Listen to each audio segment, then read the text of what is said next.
Video ano ipagkuhan, dapat pindutin niyo ang like button pati ang subscribe button. Shala Pag ako nga, ikuan ko niyo. Kasama nila babus ng wara video. ang ngaran sini collector for underscore 467 yan na mag-iling kit horror story animation makdo. Kuan na lang, araw na itim. Yes, ang araw na itim. Yun lang eh. Scary urban legends around the world. I'll say goodbye, see you. Oh, it's the end of the world. Don't blame yourself. Scary urban legend.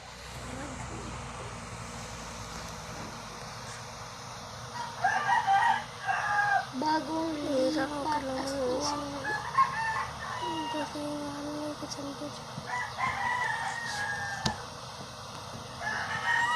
Di nga araw na ito mak. Horrors.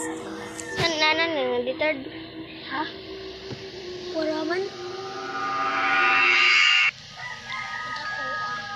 Ano? Kulangan ni. Karaniwan na sa atin yung kwentong pagpag sa 7-Eleven. Kaya may mga nakikitang multo roon. Ayun. Nakakita na rin ako ng multo pero hindi sa 7-Eleven. Sa halip ay sa McDonald's. Ako nga pala si Maybelline. Dati po akong working student sa McDo. Pero hindi ko nasasabihin kung anong branch. Video kasi. 2 buwan pa lang akong nagtatrabaho roon nang makaranas ako ng katatakutan. Isa sa mga manager namin doon ay si Ma'am Raquel. Mababait naman lahat ng managers namin. Pero si Ma'am Raquel talaga yung madaling makapalagayang loob. Lagi siyang may baon na jokes at nakikipagkwentuhan ng kung ano-ano sa mga crew. Kuya Binoy! Isang araw ay duty ako ng opening. Sarado pa ang store para sa customers, pero may tao na sa loob. Pagpasok ko ay nakita ko si Ma'am Raquel na nagmamap ng sahig. Ragil. Nilapitan ko siya at sinabing ako na ang gagawa nun. Ngumiti siya at pinasa sa akin yung map. Sabay akyat na niya sa taas kung saan naroon yung office. Tinapos ko lang yung pagmamap bago umakyat na rin at nilagay sa cabinet yung map. Nakita ko na nag-uumpukan yung mga katrabaho ko, pati yung isa naming manager, si Sir Chase. Tinawag nila ako pero hindi kaagad ako lumapit dahil naiihi pa ako. May sinasabi sila na hindi ko maintindihan kasi sabi ako ng sabi ng wait lang. Pagkatapos kong makaihi ay lumapit na ako sa kanila at nagtanong kung ano ang meron. At ang aga-aga ay nagchichismisan sila. Wala man gida. Tanong kaagad nila sa akin kung nagbukas na raw ba ako ng GC. Dahil parang wala akong alam. Pinakita sa akin ng isa kong katrabaho ang cellphone niya na naka-open ng group chat. Nakita ko roon ang usapan na hindi makakapasok si Ma'am Raquel dahil na-aksidente siya habang papunta sa trabaho ng umagang yon. Dead on arrival si Ma'am. At yun ang topic ng chismisan. Nanginig yung mga kamay ko kasi nakita ko pa si Ma'am na nagmamap sa baba. Kinuwento ko yun at halos lahat sila ay napahaplos sa mga braso dahil sa kilabot. Ayaw pa nga nilang maniwala. Pero sabi ko ay ano naman ang mapapala ko sa pagsisinungaling. Kaya nga ako bit-bit ko yung map pag-akyat ko. Nalate kami ng kalahating oras sa pag-o-open ng store dahil nagdasal pa kami at ipinagtirik ng kandila si Ma'am Raquel. Naaalala ko pa talaga yung itsura niya noong nakita ko siya ng umagang yon.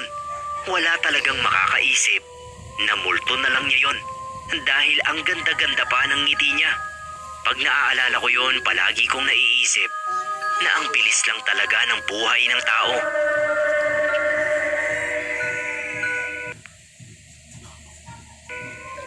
Next video pa mga next pa. Basta pag-like and subscribe ka. Hindi na siya nagbibili. Oso. Buha o ini. Buha. Good evening po. Salvador na lang ang ipangalan nyo sa akin.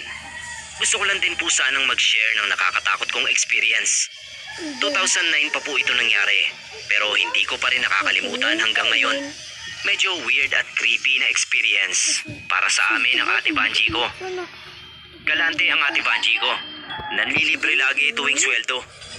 Noong mga time na ito ay wala pa akong trabaho. Kaya naman si ate Banji ang madalas naman libre. 5 months na siyang buntis nung time na yon. Madalas ko ring samahan si ate sa mga lakad dahil nasa ibang bansa ang asawa niya. Nagpasya kaming kumain noon sa McDo. Sa labas pa lang ng McDo, napansin na agad namin ni ate ang isang matandang babae na nakasuot ng itim. Hanggang bewang yung buhok niya. Matalim tumingin yung mga mata at kapansin-pansin alas ng mga kuko. Lablin, tawag ko! Pagpasok namin sa pinto ng fast food ay sumunod sa amin yung matanda. Bagay yon na hindi namin binigyan ng mali siya.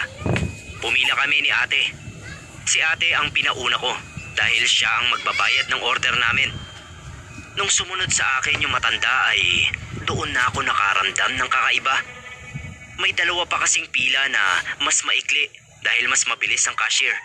Kaya nagtataka ako kung bakit mas pinili ng matanda na sumunod sa amin. Matapos naming sabihin yung order, ay nilingon ko yung matanda. Sandali akong nangilabot nung sabihin niya yung order sa cashier. Pwede bang umorder ng chicken fillet tapos hindi ipapaluto ah? Tanong nung matanda. Magalang na sumagot yung cashier. Sinabi nitong hindi raw po pwede. Sinabi naman ng matanda na nagbibiro lang daw siya. Nung makahanap na kami ng upuan ni ate, ay hindi ko inalis ang tingin doon sa matanda. Ramdam ko kasi na susundan niya kami. At Sir Neb, hindi nga ako nagkamali. Dahil sa dami ng bakanting upuan, ay doon pa talaga siya pumwesto malapit sa amin. Habang kumakain kami ni ate, ay nagulat kami nang kausapin kami ng matanda. Tinanong niya si ate kung saan siya nakatira. Hindi naman sumagot si ate. Maya-maya, nagtanong siya ulit. 5 buwan na ba yung tiyan mo? O 6? Sa sumunod na tanong ng matanda, ay nakita ko sa mukha ng ate ko yung sindak. Hinawakan niya ng mahigpit yung kamay ko. Nung tignan ko yung matanda, ay nakita kong naglalaway ito. Lalong tumalim yung tingin niya sa amin. Nagpatuloy siya sa pagsasalita at sinabing hindi naman daw talaga siya kumakain ng chicken fillet at umiinom ng soft drinks. Masama daw sa katawan niya. Kung gusto ko raw ay sa akin na lang yung order niya. Bagay na tinanggihan ko. Hindi na nakatiis si ate Sir Neb kasi sumasakit na rin daw yung tiyan niya. Lumabas kami nang hindi inuubos yung pagkain. Umorder na lang kami sa kabilang fast food. Ang sabi ni ate Sir Neb ay meron daw talagang kakaiba doon sa matanda. Para bang kapag nagtagal pa kami sa tabi niya, baka mapaanak siya. Dahil sa tindi ng pagsakit ng tiyan niya ng mga oras na yon.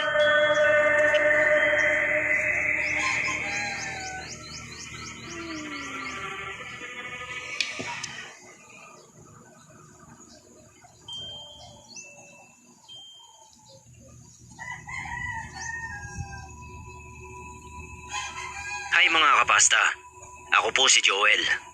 Bale itong kwento ko nangyari noong 2015.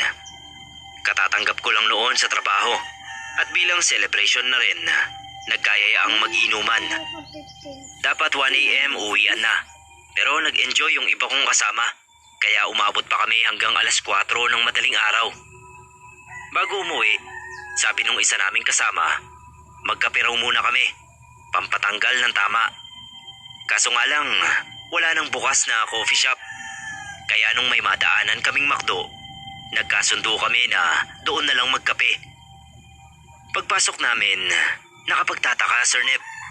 Kasi may mga tao ng ganoong oras na madaling araw. Halos 4 na mesa ang occupied. Pero naisip ko na lang, baka mga nagtatrabaho ng night shift. Umorder kami ng kape, tsaka ng burger. Sinamahan na rin namin ng ilang fries. Habang nilalagay ng crew yung order namin sa computer niya, sinabi niya sa amin na kung pwede raw, huwag kaming masyadong maingay habang kumakain. Baka kasi maabala raw namin yung ibang customer.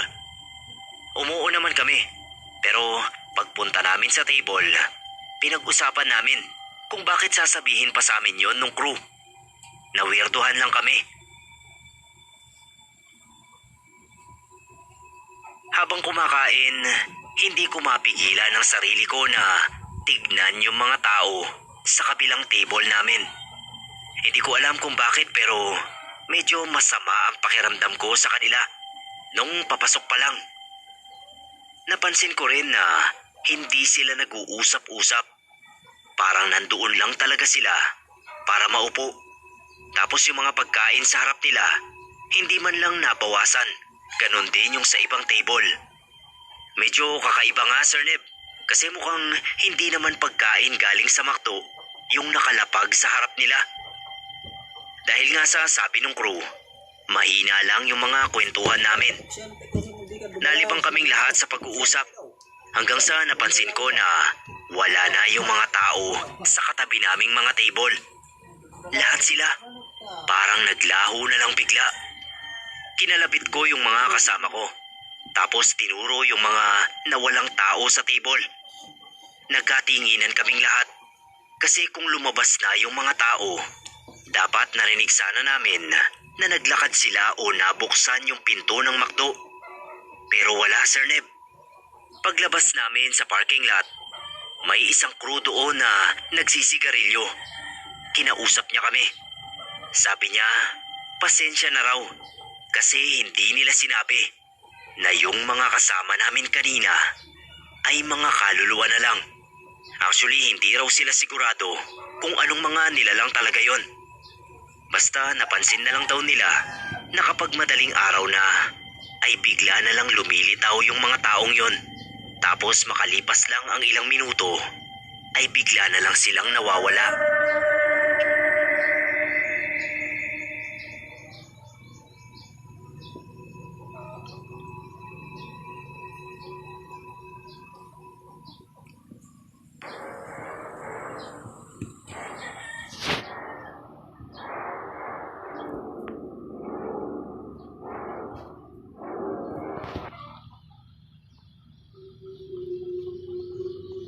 Erneb.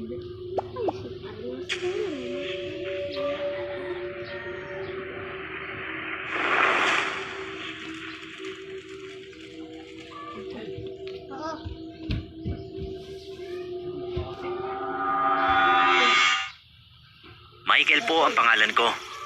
Sobrang tagal ko nang nakikinig sa channel nyo. At dahil last year lang may natuklasan ako sa girlfriend ko, kaya gusto ko sanang ibahagi ito sa mga kapasta natin.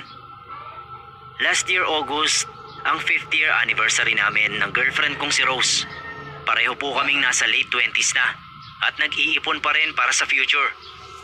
Dahil nga anniversary namin at sabi ni Rose ay naging good boyfriend naman daw ako, sinabi niya na magsogo kami sa araw mismo ng anniversary namin. Siyempre sobrang excited ako sa sinabi niya. Umaga pa lang sinundo ko na siya. Motor lang ang gamit namin na service. Kakain muna